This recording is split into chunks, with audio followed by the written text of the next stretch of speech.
میں آج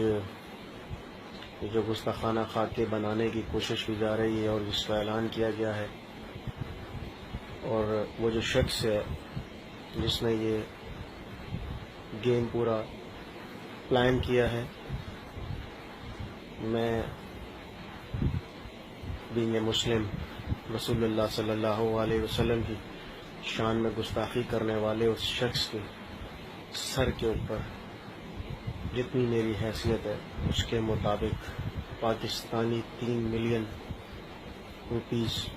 جو شخص اس کو مارے گا میں اس کو خود دوں گا۔ میرے پاس اتنے ہی ہیں، اگر یہ اور بھی ہوتے تو میں سارے دے دیتا۔ سارے معاملات ایک طرف، رسول اللہ کی شان میں گستاخی نہ کبھی قبول کی نہ کبھی قبول کریں گے اور نہ ہونے دیں گے۔ لا الہ الا اللہ